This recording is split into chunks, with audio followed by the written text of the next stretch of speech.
Well, the kind of interesting thing is that this year he put out a lot of his proposals in advance. So I think people will be watching as much his tone as for the content of his speech this year.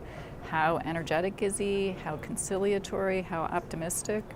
It adds a new dynamic that he'll be speaking to a Congress that's completely controlled by the Republicans this year. So one big question is, how conciliatory is he versus how determined is he to stand his ground? So what balance will he strike between those two dynamics? In addition to what the president says, it will be interesting to see what he says he won't do.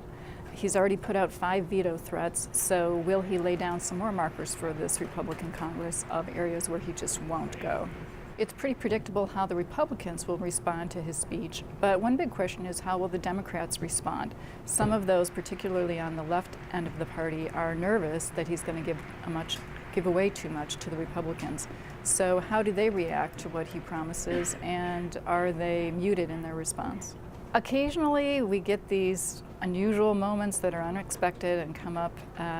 In 2010, Justice Samuel Alito was sitting in the front row and objected to something the president said and mouthed the words "not true." One year during a health care speech, a congressman shouted out, "You lie." So you never know when one of those "oh my" moments might occur. Well, for a long time, presidents have invited specific guests to sit in the gallery to reinforce their messages. But lately, the members of Congress have been getting into the act and inviting their own guests as well. So last year, you had a Republican congressman who invited rocker Ted Nugent, who's very anti-Obama. This year, we've already seen that one of the congressmen is inviting a celebrity chef, another one's bringing a retired football player.